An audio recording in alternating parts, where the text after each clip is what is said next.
ਸੋ ਇਸੇ ਤਰ੍ਹਾਂ ਹੀ ਇਸ ਸੇਵਕ ਪਰਿਵਾਰ ਨੇ ਸ਼੍ਰੀ ਅਖੰਡ ਪਾਠ ਸਾਹਿਬ ਕਰਵਾਏ ਹਨ ਅਤੇ ਤੁਸੀਂ ਸਾਰਿਆਂ ਨੇ ਇਹਨਾਂ ਦੇ ਅਖੰਡ ਪਾਠ ਸਾਹਿਬ ਕਰਾਉਣ ਦੇ ਤਰੀਕੇ ਤੋਂ ਪ੍ਰਭਾਵਿਤ ਹੋਏ ਹੋ। ਤੁਸੀਂ ਸਾਰਿਆਂ ਨੇ ਦੇਖਿਆ। ਸੋ ਕਿੰਨੀ ਸ਼ਰਧਾ ਭਾਵਨਾ ਨਾਲ ਪਾਠ ਕਰਵਾਏ ਆ।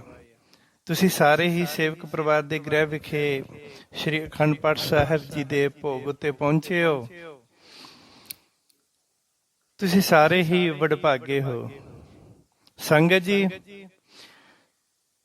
ਥੱਲੇ ਲੌਬੀ ਵਿੱਚ ਬੈਠਿਆਂ ਗੁਰਮੁਖ ਪਿਆਰਿਆਂ ਨਾਲ ਗੱਲਬਾਤ ਹੋ ਰਹੀ ਸੀ। ਇੱਕ ਸਿੰਘ ਨੇ ਪੁੱਛਿਆ ਕਿ ਭਾਜੀ, ਸੰਪਟ ਪਾਠ ਨੂੰ ਸ਼ਕਤੀਸ਼ਾਲੀ ਕਿਉਂ ਮੰਨਿਆ ਜਾਂਦਾ? ਭਾਵੇਂ ਅਸੀਂ ਸ਼੍ਰੀ ਗੁਰੂ ਗ੍ਰੰਥ ਸਾਹਿਬ ਜੀ ਦੀ ਉਸੇ ਬਾਣੀ ਦਾ ਸ਼੍ਰੀ ਅਖੰਡ ਪਾਠ ਸਾਹਿਬ ਕਰਵਾਉਂਦੇ ਹਾਂ ਅਤੇ ਸਹਿਜ ਪਾਠ ਵੀ ਕਰਵਾਉਂਦੇ ਹਾਂ, ਪਰ ਫੇਰ ਵੀ ਉਸ ਪਾਠ ਨੂੰ ਸ਼ਕਤੀਸ਼ਾਲੀ ਕਿਉਂ ਮੰਨਿਆ ਜਾਂਦਾ? ਦਾਸ ਨੇ ਬੇਨਤੀ ਕੀਤੀ ਕਿ ਸ਼੍ਰੀ ਗੁਰੂ ਗ੍ਰੰਥ ਸਾਹਿਬ ਜੀ ਦੀ ਬਾਣੀ ਹਰ ਰੂਪ ਵਿੱਚ ਹੀ ਬਹੁਤ ਸ਼ਕਤੀਸ਼ਾਲੀ ਹੈ, ਬਹੁਤ ਸ਼ਕਤੀਸ਼ਾਲੀ ਹੈ। ਹਰ ਰੂਪ ਦੇ ਵਿੱਚ ਗੁਰੂ ਗ੍ਰੰਥ ਸਾਹਿਬ ਜੀ ਦੀ ਪਾਵਨ ਬਾਣੀ, ਭਾਵੇਂ ਸੰਪਟ ਪਾਠ ਹੋਵੇ, ਭਾਵੇਂ ਸ਼੍ਰੀ ਅਖੰਡ ਪਾਠ ਸਾਹਿਬ ਹੋਵੇ, ਭਾਵੇਂ ਸਹਿਜ ਪਾਠ ਹੋਵੇ।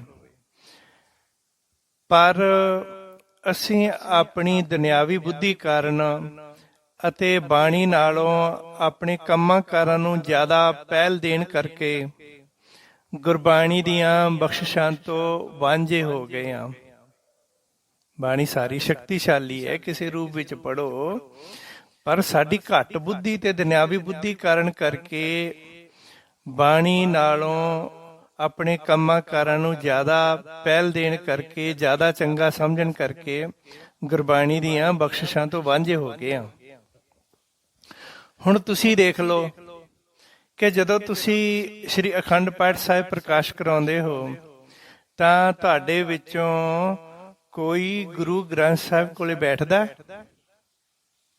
ਹਾਲਾਂਕਿ ਦੀਨ ਦੁਨੀਆ ਦਾ ਮਾਲਕ ਤੁਹਾਡੇ ਘਰ ਵਿੱਚ ਸਿਰਫ 3 ਦਿਨਾਂ ਵਾਸਤੇ ਆਇਆ ਹੁੰਦਾ ਹੈ, ਪਰ ਤੁਸੀਂ ਇੱਕ ਵਾਰ ਗੁਰੂ ਜੀ ਨੂੰ ਕਮਰੇ ਵਿੱਚ ਲਿਆ ਕੇ ਬਿਠਾ ਦਿੰਦੇ ਹੋ, ਫਿਰ ਤੁਸੀਂ 3 ਦਿਨ ਉਸ ਕਮਰੇ ਵੱਲ ਝਾਕਦੇ ਵੀ ਨਹੀਂ। ਬਸ ਪਹਿਲੇ ਦਿਨ ਤੋਂ ਹੀ ਭੋਗ ਵਾਲੇ ਦਿਨ ਦੀਆਂ ਤਿਆਰੀਆਂ ਹੋਣ ਲੱਗ ਜਾਂਦੀਆਂ। ਕੋਈ ਫੋਨ ਉੱਤੇ ਰਿਸ਼ਤੇਦਾਰਾਂ ਨੂੰ ਭੋਗ ਤੇ ਆਉਣ ਵਾਸਤੇ ਇਨਵਾਈਟ ਕਰ ਰਿਹਾ, ਯਾਨੀ ਕਿ ਭੋਗ ਤੇ ਕਹਿਣ ਵਾਸਤੇ, ਆਉਣ ਵਾਸਤੇ ਕਹਿ ਰਿਹਾ ਵੀ ਸਾਡੇ ਭੋਗ ਤੇ ਜ਼ਰੂਰ ਆਇਓ, ਸਾਨੂੰ ਖੁਸ਼ੀ ਹੋਏਗੀ। ਬਾਬਾ ਨਾਨਕ ਤੁਹਾਡੇ ਘਰੇ ਬੈਠਾ, ਤੁਹਾਨੂੰ ਖੁਸ਼ੀ ਨਹੀਂ ਹੋਈ ਤੇ ਤੁਸੀਂ ਲੋਕਾਂ ਨੂੰ ਸੱਦਣ ਤੇ ਜ਼ੋਰ ਦਿੱਤਾ ਹੋਇਆ, ਉਦੋਂ ਤੁਹਾਨੂੰ ਖੁਸ਼ੀ ਹੋਏਗੀ। ਅਤੇ ਕੋਈ ਬਾਜ਼ਾਰ ਵਿੱਚ ਮਠਿਆਈਆਂ ਤੇ ਟੈਂਟ ਵਾਲਿਆਂ ਨੂੰ ਸਾਈਆਂ ਦਿੰਦਾ ਫਿਰਦਾ, ਐਡਵਾਂਸ ਦਿੰਦਾ ਫਿਰਦਾ ਭੋਗ ਵਾਸਤੇ, ਟੈਂਟ ਲਾਉਣ ਵਾਸਤੇ, ਹਲਵਾਈ ਬਿਠਾਉਣ ਵਾਸਤੇ। ਅਤੇ ਬੀਬੀਆਂ ਵਿਚਾਰੀਆਂ ਭੋਗ ਤੇ ਪਾਉਣ ਵਾਲੇ ਕੱਪੜਿਆਂ ਦੀਆਂ, ਬੀਬੀਆਂ ਵਿਚਾਰੀਆਂ ਭੋਗ ਤੇ ਪਾਉਣ ਵਾਲੇ ਕੱਪੜਿਆਂ ਦੀਆਂ ਤਿਆਰੀਆਂ ਵਿੱਚ ਲੱਗੀਆਂ ਹੁੰਦੀਆਂ। ਕਿਤੇ ਪੈਡੀਕਿਉਰ ਹੋ ਰਿਹਾ ਹੁੰਦਾ ਤੇ ਕਿਤੇ ਫੇਸ਼ੀਅਲ ਹੋ ਰਿਹਾ ਹੁੰਦਾ। ਫਿਰ ਹੁਣ ਤੁਸੀਂ ਦੱਸੋ ਕਿ ਫਿਰ ਬਾਬੇ ਦੀ ਬਾਣੀ ਕੌਣ ਸੁਣੇ? ਕੌਣ ਸ਼੍ਰੀ ਗੁਰੂ ਗ੍ਰੰਥ ਸਾਹਿਬ ਜੀ ਨੂੰ 2 ਟਾਈਮ ਪ੍ਰਸ਼ਾਦੇ ਦਾ ਭੋਗ ਲਵਾਵੇ ਅਤੇ ਕੌਣ ਚਾਹ ਦੁੱਧ ਦਾ ਭੋਗ ਲਵਾਵੇ ਬਾਬਾ ਜੀ ਨੂੰ? ਕੌਣ ਪਾਠੀ ਸਿੰਘਾਂ ਨੂੰ ਪ੍ਰਸ਼ਾਦਾ ਛਕਾਵੇ ਅਤੇ ਕੌਣ ਪਾਠੀ ਸਿੰਘਾਂ ਦੇ ਝੂਠੇ ਭਾਂਡੇ ਮਾਂਜਣ ਦੀ ਸੇਵਾ ਕਰੇ? ਤੁਸੀਂ ਦੱਸ ਦਿਓ। ਮੈਂ ਦੇਖਿਆ ਇੱਕ ਘਰੇ ਸ਼੍ਰੀ ਅਖੰਡ ਪਾਠ ਸਾਹਿਬ ਜੀ ਦੇ ਭੋਗ ਵੇਲੇ, ਸ਼੍ਰੀ ਅਖੰਡ ਪਾਠ ਸਾਹਿਬ ਜੀ ਦੇ ਭੋਗ ਵੇਲੇ ਉਹਨਾਂ ਨੇ ਮਹਾਰਾਜ ਸੱਚੇ ਪਾਤਸ਼ਾਹ ਗੁਰੂ ਗ੍ਰੰਥ ਸਾਹਿਬ ਜੀ ਨੂੰ ਪ੍ਰਸ਼ਾਦੇ ਦਾ ਭੋਗ ਲਵਾਇਆ। ਤਾਂ ਉਹਨਾਂ ਨੇ ਡਿਸਪੋਜ਼ਲ ਥਾਲੀ ਵਿੱਚ ਦਾਲ ਸਬਜ਼ੀ ਅਤੇ ਪ੍ਰਸ਼ਾਦੇ ਰੱਖੇ ਹੋਏ ਸਨ ਅਤੇ ਇੱਕ ਛੋਟੀ ਜੀ ਮਿਨਰਲ ਵਾਟਰ ਦੀ ਬੋਤਲ ਵੀ ਰੱਖੀ ਹੋਈ ਸੀ, ਜਿਹੜੀ ਛੋਟੀ ਜੀ 200 ml ਦੀ ਹੁੰਦੀ ਆ, ਉਵੇਂ ਸੀਲ ਬੰਦ, ਉਹ ਵੀ ਪਾਣੀ ਦੇ ਤੌਰ ਤੇ ਰੱਖੀ ਹੋਈ ਸੀ। ਅਤੇ ਰੁਮਾਲ ਦੀ ਥਾਂ ਉੱਤੇ ਜਾਂ ਪੌਣੇ ਦੀ ਥਾਂ ਉੱਤੇ ਉਹਨਾਂ ਨੇ ਡਿਸਪੋਜ਼ਲ ਥਾਲੀ ਉੱਤੇ ਡਿਸਪੋਜ਼ਲ ਥਾਲੀ ਹੀ ਮੂਧੀ ਮਾਰੀ ਹੋਈ ਸੀ। ਮੈਂ ਦੇਖ ਕੇ ਹੈਰਾਨ ਹੋ ਰਿਹਾ ਸੀ। ਅਤੇ ਮਨ ਹੀ ਮਨ ਕਹਿ ਰਿਹਾ ਸੀ, ਵਾਹ ਓਏ ਗੁਰੂ ਦੇ ਸਿੱਖੋ, ਤੁਹਾਡੇ ਘਰ ਵਿੱਚ ਆਪਣੇ ਗੁਰੂ ਵਾਸਤੇ ਭਾਂਡੇ ਵੀ ਹੈ ਨਹੀਂ। ਭੋਗ ਲਵਾਉਣ ਵਾਲੀਆਂ ਤੁਹਾਡਾ ਕੀ ਥੋੜਾ ਪਿਆ ਸੀ। ਇਸ ਨਾਲ ਤਾਂ ਚੰਗਾ ਸੀ ਕਿ ਤੁਸੀਂ ਭੋਗ ਹੀ ਨਾ ਲਵਾਉਂਦੇ। ਜਦੋਂ ਤੁਹਾਡੇ ਘਰੇ ਰਿਸ਼ਤੇਦਾਰ ਆ ਜਾਂਦੇ ਹਨ ਤਾਂ ਤੁਸੀਂ ਘਰ ਦੀ ਸਾਰੀ ਕੀਮਤੀ ਕਰੋਕਰੀ ਉਹਨਾਂ ਅੱਗੇ ਲਿਆ ਰੱਖਦੇ ਹੋ। ਇਸ ਹਿਸਾਬ ਨਾਲ ਤਾਂ ਤੁਹਾਡਾ ਗੁਰੂ ਤੁਹਾਡੇ ਰਿਸ਼ਤੇਦਾਰਾਂ ਨਾਲੋਂ ਵੀ ਗਿਆ ਗੁਜ਼ਰਿਆ ਹੋਇਆ। ਤੁਹਾਡੇ ਕੋਲੇ ਆਪਣੇ ਗੁਰੂ ਵਾਸਤੇ ਸਟੀਲ ਦੇ ਭਾਂਡੇ ਵੀ ਹੈ ਨਹੀਂ। ਭੋਗ ਵਾਲੇ ਦਿਨ ਵੀ ਸਾਰੇ ਜਣੇ ਆਪਣੀਆਂ ਆਪਣੀਆਂ ਤਿਆਰੀਆਂ ਵਿੱਚ ਲੱਗੇ ਹੁੰਦੇ ਆ ਅਤੇ ਬਾਬੇ ਵਿਚਾਰੇ ਜਲਦੀ ਜਲਦੀ ਸਵੇਰੇ ਸਵੇਰੇ ਭੋਗ ਪਾ ਦਿੰਦੇ ਆ, ਕਿਉਂਕਿ ਪਾਠੀਆਂ ਨੂੰ ਪਹਿਲਾਂ ਹੀ ਤਾਕੀਦ ਕੀਤੀ ਗਈ ਹੁੰਦੀ ਹੈ ਕਿ ਜੀ ਤੁਸੀਂ ਸਵੇਰੇ ਸਵੇਰੇ ਜਲਦੀ ਨਾਲ ਭੋਗ ਪਾ ਦਿਓ, ਬਾਕੀ ਸਾਰਾ ਪ੍ਰੋਗਰਾਮ ਗੁਰਦੁਆਰਾ ਸਾਹਿਬ ਹੀ ਹੋਵੇਗਾ। ਅਤੇ ਪਾਠੀ ਸਿੰਘ ਵੀ ਅੱਜ ਕੱਲ੍ਹ ਇਸ ਤਰ੍ਹਾਂ ਹੀ ਕਰਦੇ ਹਨ ਕਿ ਇੱਕ ਡਿਊਟੀ ਇੱਥੇ ਲਾਈ ਅਤੇ ਫਿਰ ਉੱਠਦਿਆਂ ਸਾਰ ਕਿਤੇ ਹੋਰ ਡਿਊਟੀ ਉੱਤੇ ਜਾ ਬੈਠਦੇ ਹਨ। ਪਾਠੀ ਸਿੰਘਾਂ ਵਿੱਚੋਂ ਪਾਠ ਕਰਨ ਵਾਲਿਆਂ ਦੇ ਘਰ ਇੱਕ ਸਿੰਘ ਹੀ ਹਾਜ਼ਰ ਹੁੰਦਾ, ਉਹ ਵੀ ਜੋ ਡਿਊਟੀ ਉੱਤੇ ਬੈਠਾ ਹੁੰਦਾ। ਜੇ ਡਿਊਟੀ ਵਾਲੇ ਸਿੰਘ ਨੂੰ ਕੋਈ ਹਾਜਤ ਹੋ ਜਾਵੇ ਤਾਂ ਫਿਰ ਅਸੀਂ ਕੀ ਕਰੀਏ। ਅਤੇ ਭੋਗ ਵਾਲੇ ਦਿਨ ਵੀ ਦੋ ਜਾਂ ਤਿੰਨ ਸਿੰਘ ਹੀ ਭੋਗ ਤੇ ਹਾਜ਼ਰ ਹੁੰਦੇ ਹਨ, ਬਾਕੀ ਕਿਤੇ ਹੋਰ ਡਿਊਟੀਆਂ ਲਾ ਰਹੇ ਹੁੰਦੇ ਹਨ। ਸੰਗਤ ਜੀ, ਦੋਵੇਂ ਪਾਸੇ ਭੱਜਾ ਨਸੀ ਹੀ ਹੁੰਦੀ ਹੈ। ਪਿਆਰ ਅਤੇ ਸ਼ਰਧਾ ਦੋਵਾਂ ਵਿੱਚੋਂ ਕਿਸੇ ਵਿੱਚ ਵੀ ਨਹੀਂ ਹੁੰਦੀ। ਅਸੀਂ ਸੇਵਾ ਕਰਨਾ ਨਹੀਂ ਚਾਹੁੰਦੇ ਤੇ ਉਹ ਸੇਵਾ ਕਰਾਉਣਾ ਨਹੀਂ ਚਾਹੁੰਦੇ। ਪ੍ਰਾਚੀਨ ਸਮੇਂ ਵਿੱਚ ਸ੍ਰੀ ਅਖੰਡ ਪਾਠ ਸਾਹਿਬ ਪੂਰੀ ਮਰਜ਼ਾਦਾ ਨਾਲ ਕੀਤਾ ਜਾਂਦਾ ਸੀ। ਅਖੰਡ ਪਾਠ ਸਾਹਿਬ ਵਿੱਚ 25 ਸਿੰਘ ਹਾਜ਼ਰ ਹੁੰਦੇ ਸਨ। ਐਵਰੀ ਟਾਈਮ 48 ਘੰਟੇ 3 ਦਿਨ ਹਾਜ਼ਰੀ ਹੀ ਰਹਿੰਦੇ ਸਨ। 5 ਪਾਠੀ ਸਿੰਘ, 5 ਜਾਪੀਏ, 5 ਪਹਿਰੇਦਾਰ ਇਤਿਆਦਿਕ। ਫਿਰ ਹੌਲੀ ਹੌਲੀ ਅਖੰਡ ਪਾਠ ਸਾਹਿਬ ਵਿੱਚ 10 ਸਿੰਘ ਰਹਿ ਗਏ, 5 ਪਾਠੀ ਸਿੰਘ ਤੇ 5 ਜਾਪੀਏ ਸਿੰਘ। 5 ਸਿੰਘ ਸ੍ਰੀ ਗੁਰੂ ਗ੍ਰੰਥ ਸਾਹਿਬ ਜੀ ਦੀ ਸੰਪੂਰਨ ਬਾਣੀ ਦਾ ਪਾਠ ਕਰਦੇ ਸਨ ਅਤੇ 5 ਸਿੰਘ ਕੋਲੇ ਬੈਠ ਕੇ ਸ੍ਰੀ ਜਪਜੀ ਸਾਹਿਬ ਜੀ ਦਾ ਪਾਠ ਕਰਦੇ ਰਹਿੰਦੇ ਸਨ। ਫਿਰ ਹੌਲੀ ਹੌਲੀ ਹੁਣ 5 ਸਿੰਘ ਹੀ ਰਹਿ ਗਏ ਹਨ। ਕਿਤੇ ਕਿਤੇ ਤਾਂ 5 ਸਿੰਘ ਵੀ ਨਹੀਂ ਹੁੰਦੇ, ਨਾ ਜਾਪੀਏ ਦੀ ਅਤੇ ਨਾ ਕੋਈ ਜੋਤ ਕੁੰਭ ਦੀ ਮਰਜ਼ਾਦਾ ਰਹਿ ਗਈ ਆ। ਸਿਰਫ ਪੈਸੇ ਖਰਚ ਕੇ ਪਾਠ ਕਰਾਉਣਾ ਅਤੇ ਪੈਸਿਆਂ ਵਾਸਤੇ ਪਾਠ ਕਰਨਾ ਹੀ ਰਹਿ ਗਿਆ। ਫਿਰ ਜਦੋਂ ਬਾਣੀ ਦੇ ਹਮਦਰਦੀ ਸੰਤਾਂ ਮਹਾਂਪੁਰਖਾਂ ਨੇ ਗੁਰਬਾਣੀ ਦਾ ਨਿਰਾਦਰ ਹੁੰਦਾ ਦੇਖਿਆ ਤਾਂ ਉਹਨਾਂ ਨੇ ਵਿਧੀ ਪੂਰਵਕ ਪਾਠ ਕਰਨ ਦੀ ਮਰਜ਼ਾਦਾ ਚਲਾਈ, ਜਿਸ ਨੂੰ ਅਸੀਂ ਸੰਪਟ ਪਾਠ ਆਖਦੇ ਹਾਂ। ਇਹ ਸੰਪਟ ਪਾਠ ਹੋਰ ਕੁਝ ਨਹੀਂ ਹੁੰਦਾ, ਸਿਰਫ ਬੰਧਨ ਹੀ ਹੈ ਸਾਡੇ ਵਾਸਤੇ ਅਤੇ ਪਾਠੀ ਸਿੰਘਾਂ ਵਾਸਤੇ, ਤਾਂ ਕਿ ਅਸੀਂ ਇੱਧਰ ਉੱਧਰ ਨਾ ਭੱਜੀਏ ਪਾਠ ਵਾਲੇ ਦਿਨਾਂ ਵਿੱਚ। ਪਿਛਲੇ ਸਮੇਂ ਦੇ ਮਹਾਂਪੁਰਖਾਂ ਨੇ ਗੁਰਬਾਣੀ ਦਾ ਬਹੁਤ ਫਲ ਪ੍ਰਾਪਤ ਕਰਨ ਵਾਸਤੇ ਅਤੇ ਗੁਰਬਾਣੀ ਦਾ ਪੂਰਨ ਤੌਰ ਉੱਤੇ ਸਤਿਕਾਰ ਕਰਨ ਵਾਸਤੇ ਇਹ ਸੰਪਟ ਪਾਠ ਵਰਗੀਆਂ ਵਿਧੀਆਂ ਬਣਾਈਆਂ ਹਨ। ਬੇਸ਼ੱਕ ਕੁਝ ਕੁ ਲੋਕਾਂ ਨੂੰ ਸੰਪਟ ਪਾਠ ਦੇ ਨਾਮ ਤੋਂ ਅਲਰਜੀ ਹੈ, ਪਰ ਸੰਗਤ ਜੀ, ਗੁਰੂ ਪਿਤਾ ਜੀ ਦਾਸ ਨੂੰ ਸਮਝਾਉਂਦੇ ਹੁੰਦੇ ਸੀ ਕਿ ਮਹਾਂਪੁਰਖਾਂ ਨੇ ਇਹ ਸੰਪਟ ਪਾਠ ਦੀ ਜੋ ਵਿਧੀ ਚਲਾਈ ਹੈ ਨਾ, ਉਹ ਸਾਡੇ ਵਰਗੇ ਵਿਗੜੇ ਬਾਂਦਰਾਂ ਨੂੰ ਕੰਟਰੋਲ ਕਰਨ ਵਾਸਤੇ ਬਣਾਈ ਆ, ਹੋਰ ਕੁਝ ਨਹੀਂ।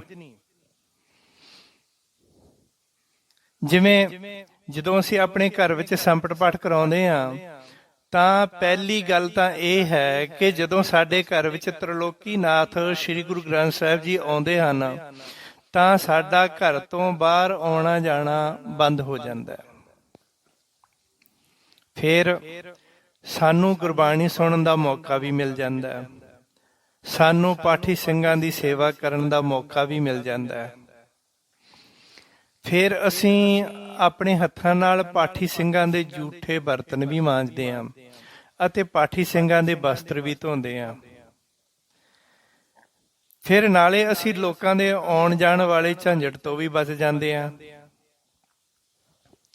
ਟੈਂਟ ਲਾਉਣਾ ਅਤੇ ਹਲਵਾਈਆਂ ਵਾਲੀ ਵਾਧੂ ਭੱਜਾ ਨੱਸੀ ਤੋਂ ਵੀ ਬਚ ਜਾਂਦੇ ਹਾਂ ਅਤੇ ਵਾਧੂ ਖਰਚੇ ਤੋਂ ਵੀ ਬਚ ਜਾਂਦੇ ਹਾਂ।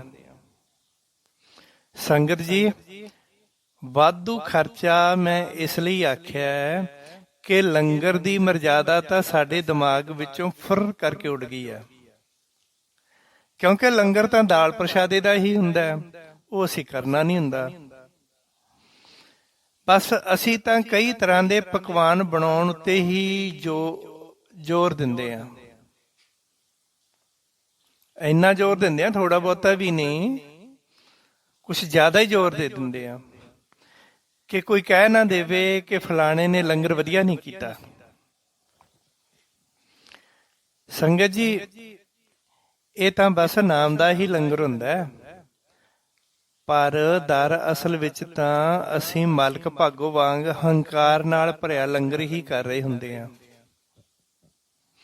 ਸੰਗਤ ਜੀ, ਅਖੰਡ ਪਾਠ ਦਾ ਤਾਂ ਨਾਮ ਹੀ ਹੁੰਦਾ ਹੈ, ਅਸਲ ਵਿੱਚ ਤਾਂ ਅਸੀਂ ਆਪਣਾ ਨਾਮ ਹੀ ਰੋਸ਼ਨ ਕਰ ਰਹੇ ਹੁੰਦੇ ਹਾਂ। ਅਖੰਡ ਪਾਠ ਜੀ ਦਾ ਅਸਲ ਖਰਚਾ ਤਾਂ 6000 ਤੋਂ 8-9 ਹਜ਼ਾਰ ਤੱਕ ਹੀ ਆਉਂਦਾ ਹੈ, ਪਰ ਅਸੀਂ ਰਿਸ਼ਤੇਦਾਰਾਂ ਦਾ ਲੈਣ ਦੇਣ ਪਾ ਕੇ ਅਤੇ ਸ਼ਾਹੀ ਲੰਗਰ ਦਾ ਖਰਚਾ ਪਾ ਕੇ 25-30 ਹਜ਼ਾਰ ਤੋਂ ਉੱਤੇ ਖਰਚ ਕਰ ਦਿੰਦੇ ਹਾਂ ਅਤੇ ਨਾਮ ਹੁੰਦਾ ਹੈ ਅਖੰਡ ਪਾਠ ਦਾ। ਅਸੀਂ ਬੜੇ ਮਾਣ ਨਾਲ ਕਹਿੰਦੇ ਹਾਂ ਕਿ ਜੀ ਅਸੀਂ ਸਾਡਾ ਤਾਂ ਅਖੰਡ ਪਾਠ ਉੱਤੇ 30 ਹਜ਼ਾਰ ਖਰਚਾ ਹੋ ਗਿਆ। ਹਾਲਾਂਕਿ ਅਸੀਂ ਪਾਠੀਆਂ ਨੂੰ ਤਾਂ 6000 ਰੁਪਏ ਦੀ ਭੇਟਾ ਦੇਣ ਵੇਲੇ ਵੀ ਚੀਂ ਕਰਦੇ ਹਾਂ। ਬਾਕੀ ਤਾਂ ਤੁਹਾਡੇ ਢਿੱਡ ਚ ਗਿਆ, ਤੁਹਾਡੇ ਰਿਸ਼ਤੇਦਾਰਾਂ ਦੇ ਢਿੱਡ ਚ ਗਿਆ, ਲੋਕ ਖਾ ਪੀ ਕੇ ਡਕਾਰ ਮਾਰ ਕੇ ਆਓ ਗਏ, ਕਿਸੇ ਨੇ ਕੋਈ ਨਾਮ ਨਹੀਂ ਲੈਣਾ ਹੁੰਦਾ। ਫਿਰ ਵੀ ਸੋ ਸੰਗਤ ਜੀ, ਇਸੇ ਵਾਸਤੇ ਸੰਤਾਂ ਮਹਾਂਪੁਰਖਾਂ ਨੇ ਸੰਪਟ ਪਾਠ ਦੀ ਰੀਤ ਚਲਾਈ ਹੈ ਕਿ ਅਸੀਂ ਪਾਠ ਵਾਲੇ ਦਿਨਾਂ ਵਿੱਚ ਆਪਣੇ ਘਰ ਦੇ ਅੰਦਰ ਟਿਕ ਕੇ ਬੈਠੇ ਰਹੀਏ, ਗੁਰਬਾਣੀ ਦਾ ਲਾਹਾ ਲਈਏ ਅਤੇ ਸੇਵਾ ਕਰ ਕਰਕੇ ਖੁਸ਼ੀਆਂ ਨਾਲ ਆਪਣੀਆਂ ਝੋਲੀਆਂ ਭਰ ਲਈਏ। ਸੰਗਤ ਜੀ, ਸੰਪਟ ਪਾਠ ਕਰਾਉਣ ਵੇਲੇ ਜਦੋਂ ਬਾਹਰਲਾ ਦਰਵਾਜ਼ਾ ਬੰਦ ਹੋਵੇਗਾ ਤਾਂ ਸਾਡੀ ਅਵਾਰਾਗਰਦੀ ਦੀ ਗੁੰਜਾਇਸ਼ ਹੀ ਖਤਮ ਹੋ ਜਾਂਦੀ ਹੈ। ਸੰਗਤ ਜੀ, ਇਹ ਜ਼ਰੂਰੀ ਤਾਂ ਨਹੀਂ ਕਿ ਸੰਪਟ ਪਾਠ ਵੇਲੇ ਹੀ ਘਰੋਂ ਬਾਹਰ ਨਹੀਂ ਨਿਕਲਣਾ ਹੁੰਦਾ। ਤੁਸੀਂ ਨਾਰਮਲੀ ਵੀ ਅਖੰਡ ਪਾਠ ਸਾਹਿਬ ਵੇਲੇ ਜਾਂ ਸਹਿਜ ਪਾਠ ਵੇਲੇ ਵੀ ਇਸ ਮਰਜ਼ਾਦਾ ਨੂੰ ਅਪਣਾ ਸਕਦੇ ਹੋ।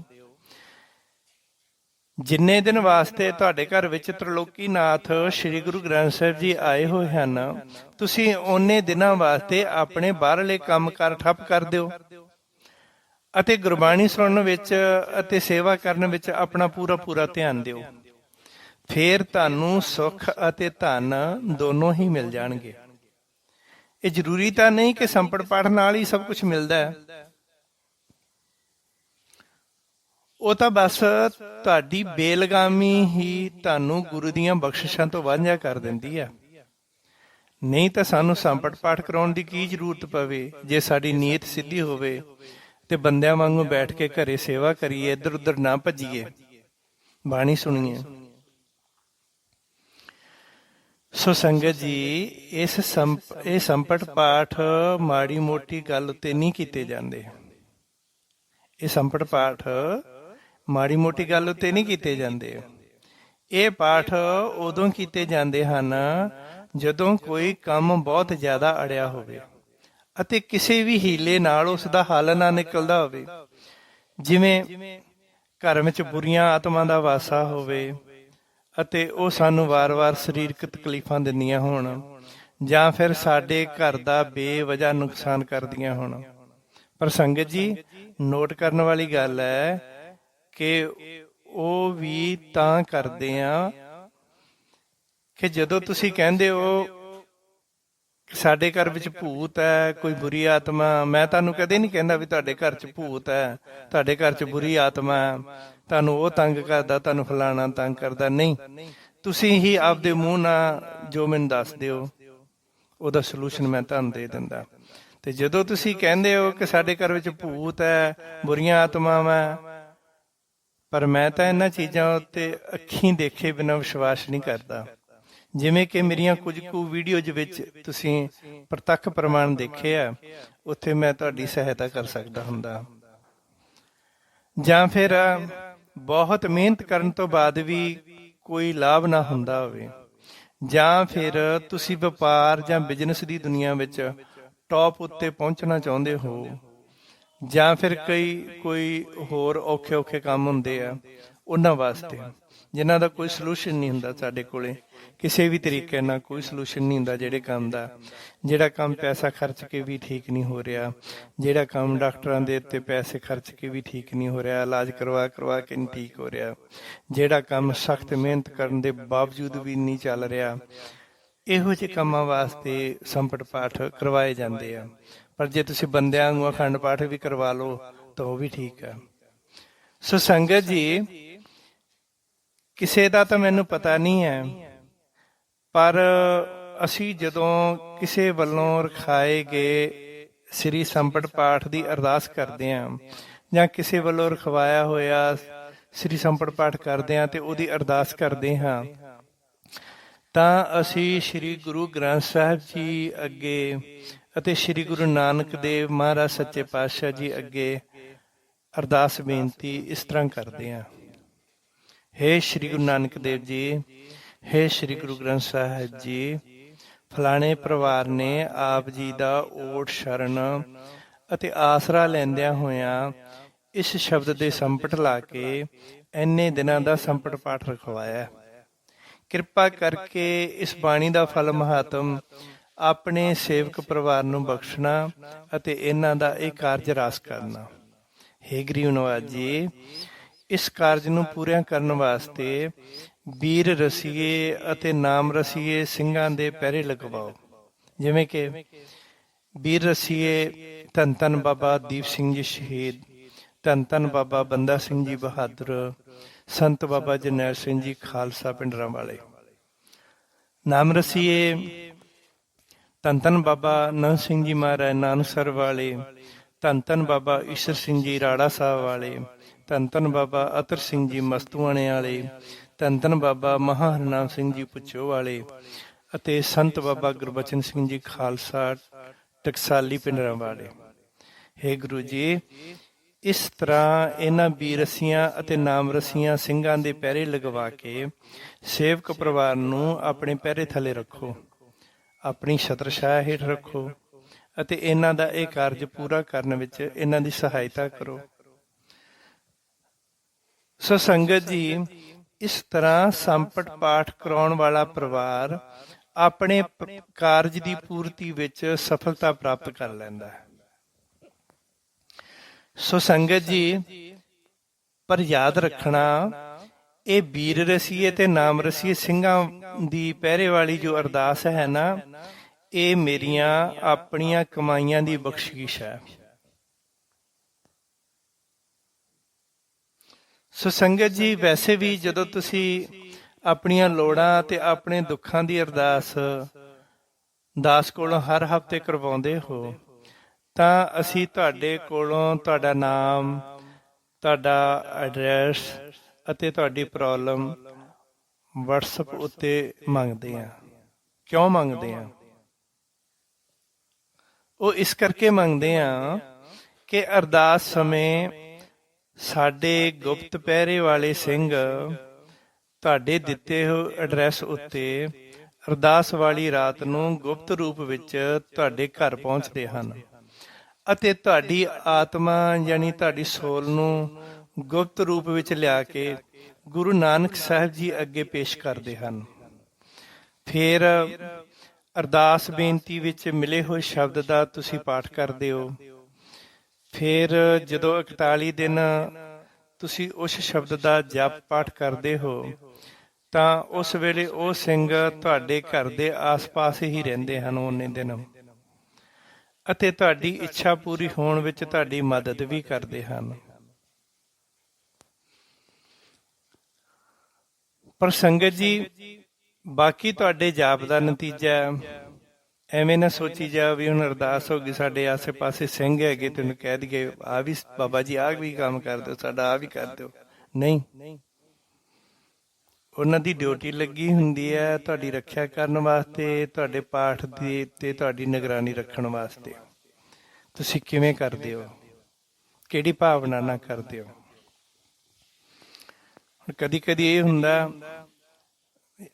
ਇੰਨੇ ਕੁ ਦਿਨ ਰਹਿ ਗਏ ਜੀ, ਫੋਨ ਤੇ ਦੱਸ ਦਿੰਦੇ ਆ 10 ਦਿਨ ਰਹਿ ਗਏ ਜੀ, ਹੁਣ 41 ਦਿਨ ਪੂਰੇ ਹੋ ਗਏ, ਹੁਣ ਕੀ ਕਰੀਏ ਜੀ। ਕਈ ਬਿਨਾਂ ਦੱਸੇ 41ਵੇਂ ਦਿਨ, ਚਲੋ ਦੱਸਣਾ ਕੋਈ ਜ਼ਰੂਰੀ ਤਾਂ ਨਹੀਂ ਹੁੰਦਾ ਗਾ, 41ਵੇਂ ਦਿਨੋਂ ਪਾਠ ਦਾ ਭੋਗ ਪਾ ਤਾਂ ਬਾਅਦ ਚ ਪਾਠ ਹੀ ਨਹੀਂ ਕਰਦੇ, ਕਹਿਣਗੇ ਜੀ ਕੁਛ ਬਣਿਆ ਨਹੀਂ। ਦੇਖੋ, ਪਾਪ ਕਮਾਉਂਦਿਆਂ ਨੂੰ ਇੰਨੀ ਉਮਰ ਹੋ ਗਈ ਆ, ਬੁਰੇ ਕੰਮ ਕਰਦਿਆਂ ਨੂੰ, ਤੇ ਪਾਠ 40 ਦਿਨਾਂ ਕਰਨ ਤੋਂ ਬਾਅਦ ਅਸੀਂ ਕਹਿ ਦਿੰਦੇ ਕੁਝ ਬਣਿਆ ਨਹੀਂ, ਆਪਣੇ ਆਪ ਹੀ ਬੰਦ ਕਰ ਦਿੰਦੇ ਆ। ਪਾਠ ਕਰਦੇ ਰਹਿਣਾ ਚਾਹੀਦਾ, 40-41 ਦਿਨ ਵਿਧੀ ਨਾ ਕਰਨਾ, ਉਸ ਤੋਂ ਬਾਅਦ ਕਰਦੇ ਰਹਿਣਾ ਚਾਹੀਦਾ। ਤੁਸੀਂ ਰੋਜ਼ ਆਪਣਾ ਖਾਣਾ ਬਣਾਉਣ ਵਾਸਤੇ 1 ਘੰਟਾ ਕਿਚਨ ਵਿੱਚ ਲਾਉਂਦੇ ਹੋ ਸਵੇਰੇ, 1 ਘੰਟਾ ਸ਼ਾਮ ਨੂੰ ਲਾਉਂਦੇ ਹੋ, ਅੱਧਾ ਘੰਟਾ ਸਵੇਰੇ ਖਾਣ ਲੱਗਿਆ ਲਾਉਂਦੇ, ਅੱਧਾ ਘੰਟਾ ਸ਼ਾਮ ਨੂੰ ਖਾਣ ਲੱਗਿਆ ਲਾਉਂਦੇ, 1.5 ਘੰਟਾ ਤੁਹਾਡੇ ਟੋਟਲ 3-4 ਘੰਟੇ ਖਾਣ ਪੀਣ ਦਾ ਅਰੇਂਜ ਕਰਨ ਵਿੱਚ ਲੱਗ ਜਾਂਦੇ ਆ। ਤੇ ਤੁਹਾਨੂੰ ਰੋਜ਼ ਅੱਧਾ ਘੰਟਾ ਪ੍ਰਮਾਤਮਾ ਦਾ ਨਾਮ ਜਪਣ ਵਿੱਚ ਜਾਂ ਸ਼ਬਦ ਦਾ ਜਾਪ ਕਰਨ ਵਿੱਚ, ਮੂਲ ਮੰਤਰ ਦਾ ਜਾਪ ਕਰਨ ਵਿੱਚ ਕੀ ਪ੍ਰੋਬਲਮ ਹੋ ਜਾਂਦੀ ਹੈ। ਉਹ ਤੁਹਾਡੇ ਕੋਲ ਰੋਜ਼ ਨਹੀਂ ਜਪਿਆ ਜਾਂਦਾ। ਤੇ ਖਾਣਾ ਅਸੀਂ ਜਦੋਂ ਤੋਂ ਸੁਰਤ ਸੰਭਲਦੀ ਮਰਨ ਤੱਕ ਉਸ ਵਾਸਤੇ ਪੂਰਾ ਟਾਈਮ ਦਿੰਦੇ, ਬਣਾਉਣ ਤੇ ਵੀ ਖਾਣ ਤੇ ਵੀ। ਫਿਰ ਇਹ ਵੀ ਨਾ ਸੋਚੋ ਕਿ ਤੁਸੀਂ ਬੱਕਰੇ ਮੁਰਗੇ ਝਟਕ ਝਟਕ ਕੇ ਖਾਈ ਜਾਓ, ਸ਼ਰਾਬਾਂ ਪੀਵੋ ਤੇ ਤੁਹਾਡੇ ਵਾਸਤੇ ਹੋਈਆਂ ਅਰਦਾਸਾਂ ਤੁਹਾਡਾ ਕੰਮ ਕਰਨ। ਨਹੀਂ, ਕੋਈ ਤੁਹਾਡੇ ਵਾਸਤੇ ਅਰਦਾਸ ਕਰੇ ਨਹੀਂ। ਆਪਣੇ ਆਪ ਨੂੰ ਵੀ ਬਦਲੋ, ਆਪਣੇ ਆਪ ਨੂੰ ਵੀ ਸੁਧਾਰੋ, ਫਿਰ ਸਾਡੇ ਕੰਮਾਂ ਦੇ ਵਿੱਚ ਪ੍ਰਾਪਤੀਆਂ ਹੁੰਦੀਆਂ। ਸੋ ਸੰਗਤ ਜੀ, ਬਾਕੀ ਤੁਹਾਡੇ ਜਾਪ ਕਰਨ ਦੇ ਨਤੀਜੇ ਤੁਹਾਡੀਆਂ ਭਾਵਨਾਵਾਂ ਤੇ ਤੁਹਾਡੇ ਪਾਠ ਕਰਨ ਦੇ ਤਰੀਕੇ ਉੱਤੇ ਹੀ ਡਿਪੈਂਡ ਕਰਦਾ। ਕਿਸੇ ਦੀ ਇੱਛਾ ਜਲਦੀ ਪੂਰੀ ਹੋ ਜਾਂਦੀ ਹੈ ਅਤੇ ਕਿਸੇ ਦੀ ਇੱਛਾ ਪੂਰੀ ਹੋਣ ਵਿੱਚ ਦੇਰ ਲੱਗ ਜਾਂਦੀ ਹੈ। ਪਰ ਗੁਰਬਾਣੀ ਦਾ ਪਾਠ ਆਪਣਾ ਰੰਗ ਜ਼ਰੂਰ ਲੈ ਕੇ ਆਉਂਦਾ ਹੈ, ਜੇ ਅਸੀਂ ਸਬਰ ਕਰੀ ਰੱਖੀਏ, ਸਬਰ ਨੂੰ ਨਾ ਛੱਡੀਏ। ਬਾਕੀ ਤੁਹਾਡੇ ਸ਼ਬਦ ਜਾਪ ਦੇ ਦਿਨਾਂ ਵਿੱਚ ਸਹਾਇਤਾ ਕਰਨ ਵਾਲੇ ਗੁਪਤ ਸਿੰਘਾਂ ਦਾ ਪ੍ਰਤੱਖ ਪ੍ਰਮਾਣ ਕੈਨੇਡਾ, ਅਮਰੀਕਾ, ਆਸਟ੍ਰੇਲੀਆ, ਨਿਊਜ਼ੀਲੈਂਡ ਜਾਂ ਹੋਰ ਕਈ ਦੇਸ਼ਾਂ ਦੇ ਗੁਰਮੁਖ ਪਿਆਰਿਆਂ ਨੇ ਪ੍ਰਤੱਖ ਰੂਪ ਵਿੱਚ ਦੇਖਿਆ ਅਤੇ ਉਹਨਾਂ ਨੇ ਫੋਨ ਕਰਕੇ ਵੀ ਦੱਸਿਆ ਕਿ ਭਾਜੀ ਸਾਡੇ ਨਾਲ ਏਦਾਂ ਏਦਾਂ ਹੁੰਦੀ। ਉਹਨਾਂ ਨੇ ਦੱਸਿਆ ਕਿ ਉਹਨਾਂ ਨੂੰ ਕਿਵੇਂ ਪੈੜ ਚਾਲ ਸੁਣਾਈ ਦਿੰਦੀ ਹੈ, ਕਿਵੇਂ ਉਹ ਆਪਣੇ ਆਸ-ਪਾਸ ਕਿਸੇ ਪਰਛਾਵੇਂ ਨੂੰ, ਕਿਸੇ ਸਾਏ ਨੂੰ ਮਹਿਸੂਸ ਕਰਦੇ ਹਨ ਅਤੇ ਹੋਰ ਕਈ ਤਰ੍ਹਾਂ ਦੇ ਉਹਨਾਂ ਨੂੰ ਭੁਲੇਖੇ ਪੈਂਦੇ ਰਹਿੰਦੇ ਹਨ। ਕਈ ਪਿਆਰਿਆਂ ਨੂੰ ਤਾਂ ਉਹਨਾਂ ਸਿੰਘਾਂ ਨੇ ਉਹਨਾਂ ਦੀ ਕਾਰ ਖਰਾਬ ਹੋਣ ਦੇ ਬਾਵਜੂਦ ਵੀ ਉਹਨਾਂ ਨੂੰ ਘਰ ਤੱਕ ਛੱਡ ਕੇ ਆਂਦਾ ਹੈ ਅਤੇ ਰਸਤੇ ਵਿੱਚ ਆਪਣੇ ਹੋਣ ਦਾ ਅਹਿਸਾਸ ਵੀ ਕਰਵਾਇਆ। ਸੋ ਇਸ ਤਰ੍ਹਾਂ ਇਹ ਸਾਡੀਆਂ ਭਾਵਨਾਵਾਂ ਹਨ ਕਿ ਜਦੋਂ ਅਸੀਂ ਇਸ ਤਰ੍ਹਾਂ ਭਾਵਨਾਵਾਂ ਦੇ ਨਾਲ ਸ਼ਬਦ ਜਾਪ ਕਰਦੇ ਹਾਂ ਤਾਂ ਉਦੋਂ ਇਹ ਚੀਜ਼ਾਂ ਸਾਡੇ ਨਾਲ ਵਾਪਰਦੀਆਂ। ਸ਼ਰਧਾ ਭਾਵਨਾ ਹੁੰਦੀ ਜਦੋਂ ਸਾਡੇ ਅੰਦਰ, ਤਾਂ ਨਹੀਂ ਤਾਂ ਮਹਾਰਾਜ ਜੀ ਕਹਿੰਦੇ ਬੱਧਾ ਚੱਟੀ ਜੋ ਕਰੇ ਨਾ ਗੁਣ ਨਾ ਉਪਕਾਰ। ਜਿਵੇਂ ਬੱਧਾ ਚੱਟੀ ਨਾਲ ਹੀ ਪਾਠ ਕਰਨੇ, ਬਸ ਇੰਨੇ ਦਿਨ ਰਹਿ ਗਏ ਆ, ਇੰਨੇ ਦਿਨ ਕਰ ਲਿਆ, ਆਹ ਕੰਮ ਹੋਊਗਾ, ਆਹ ਹੋਊਗਾ, ਹੋਊਗਾ ਕਿ ਨਹੀਂ, ਹਨਾ। ਇਹ ਬੱਧਾ ਚੱਟੀ ਹੁੰਦੀ ਆ। ਕਦੇ 5 ਵਜੇ ਉੱਠ ਖੜੇ ਤੇ ਕਦੇ 3 ਵਜੇ ਉੱਠ ਖੜੇ, ਇਹ ਸਾਰੀ ਬੱਧਾ ਚੱਟੀ ਆ। ਇਹ ਚੀਜ਼ਾਂ ਉਹਨਾਂ ਨਾਲ ਵਾਪਰਦੀਆਂ ਜਿਹੜੇ ਸ਼ਰਧਾ ਭਾਵਨਾ ਦੇ ਨਾਲ ਪਾਠ ਪੂਜਾ ਕਰਦੇ, ਸਿਮਰਨ ਕਰਦੇ, ਸ਼ਬਦ ਦਾ ਜਾਪ ਕਰਦੇ ਜਾਂ ਗੁਰਬਾਣੀ ਦਾ ਜਾਪ ਕਰਦੇ। ਬੱਧਾ ਚੱਟੀ ਕਰਨ ਵਾਲਿਆਂ ਨਾਲ ਕੁਛ ਨਹੀਂ ਇਹੋ ਜਿਹਾ ਵਾਪਰਦਾ। ਭੁਲੇਖੇ ਵਿੱਚ ਨਾ ਰਹਿ ਜਾਓ ਵੀ ਸਾਡੇ ਨਾਲ ਕੁਛ ਵਾਪਰੂਗਾ। ਸੋ ਸੰਗਤ ਜੀ, ਇਹ ਸਭ ਤਾਂ ਸਤਿਗੁਰੂ ਨਾਨਕ ਜੀ ਦੀ ਮਿਹਰ ਦਾ ਸਦਕਾ ਹੀ ਹੁੰਦਾ ਹੈ ਅਤੇ ਤੁਹਾਡੀ ਸ਼ਰਧਾ ਦਾ ਸਦਕਾ ਹੁੰਦਾ ਹੈ। ਮੇਰਾ ਇਹਦੇ ਵਿੱਚ ਕੁਝ ਵੀ ਨਹੀਂ ਹੁੰਦਾ। ਮੈਨੂੰ ਇਸ ਵਿੱਚ ਇਨਵੋਲਵ ਨਾ ਕਰਿਆ ਕਰੋ। ਤੁਹਾਡੀ ਕਮਾਈ ਹੈ ਤੇ ਗੁਰੂ ਨਾਨਕ ਦੀਆਂ ਤੁਹਾਡੇ ਉੱਤੇ ਮਿਹਰਾਂ ਤੇ ਬਖਸ਼ਿਸ਼ਾਂ ਹੁੰਦੀਆਂ। ਪਰ ਸੰਗਤ ਜੀ, ਜੇ ਤੁਹਾਡੇ ਅੰਦਰ ਵੀ ਸੰਪਟ ਪਾਠ ਕਰਾਉਣ ਦੀ ਲਾਲਸਾ ਜਾਗੇ ਤਾਂ ਯਾਦ ਰੱਖਿਓ ਕਿ ਸਾਡੇ ਕੋਲੋਂ ਪਾਠ ਕਰਾਉਣ ਵਾਸਤੇ ਤੁਹਾਡੀ ਵਾਰੀ ਵੀ 3-4 ਮਹੀਨਿਆਂ ਬਾਅਦ ਹੀ ਆਵੇਗੀ। ਬਹੁਤ ਸਾਰੀ ਸੰਗਤ ਲਾਈਨ ਵਿੱਚ ਲੱਗੀ ਹੋਈ ਹੈ। ਸੋ ਇੱਕ ਟਾਈਮ ਤੇ ਇੱਕੋ ਹੀ ਸੰਪਟ ਪਾਠ ਕਰਦੇ ਆ। ਇੱਕ ਟਾਈਮ ਤੇ 2-3 ਪਾਠ ਨਹੀਂ ਪ੍ਰਕਾਸ਼ ਹੁੰਦੇ, ਇੱਕੋ ਹੀ ਪਾਠ ਪ੍ਰਕਾਸ਼ ਹੁੰਦਾ ਹੈ, ਤਾਂ ਕਿ ਉਸ ਦੀ ਸ਼ਕਤੀ ਵੱਲ, ਉਸ ਦੀਆਂ ਬਖਸ਼ਿਸ਼ਾਂ ਵੱਲ, ਸਤਿਗੁਰੂ ਨਾਨਕ ਦੇਵ ਜੀ ਅੱਗੇ ਕਰਨ ਵਾਲੀ ਅਰਦਾਸ ਦੇ ਵਿੱਚ ਪੂਰਾ ਧਿਆਨ ਲੱਗ ਸਕੇ। ਪਰ ਸੰਗਤ ਜੀ, ਇਹ ਵੀ ਯਾਦ ਰੱਖਣਾ ਕਿ ਐਵੇਂ ਛੋਟੀ ਮੋਟੀ ਜੀ ਗੱਲ ਉੱਤੇ ਸੰਪਟ ਪਾਠ ਕਰਾਉਣ ਦੀ ਤਿਆਰੀ ਨਾ ਕਰ ਲਿਆ ਕਰੋ। ਛੋਟੀ ਮੋਟੀ ਗੱਲ ਉੱਤੇ ਸੰਪਟ ਪਾਠ ਕਰਾਉਣ ਲਈ ਤਿਆਰ ਨਾ ਹੋ ਜਾਇਆ ਕਰੋ। ਅਸੀਂ ਤੁਹਾਡੀ ਕਮਾਈ ਅਤੇ ਤੁਹਾਡੇ ਪੈਸੇ ਦੀ ਬਹੁਤ ਕਦਰ ਕਰਦੇ ਹਾਂ। ਬਾਕੀ ਭਾਵੇਂ ਇਸ ਪਰਿਵਾਰ ਨੇ ਸ੍ਰੀ ਅਖੰਡ ਪਾਠ ਸਾਹਿਬ ਹੀ ਕਰਵਾਇਆ, ਪਰ ਇਹਨਾਂ ਦੇ ਸੇਵਾ ਕਰਨ ਵਾਲੇ ਜਜ਼ਬੇ ਨੂੰ ਮੇਰੀ ਕੋਟੀ ਪ੍ਰਣਾਮ ਹੈ, ਸਲਾਮ ਹੈ, ਸਲੂਟ ਹੈ ਇਹਨਾਂ ਨੂੰ।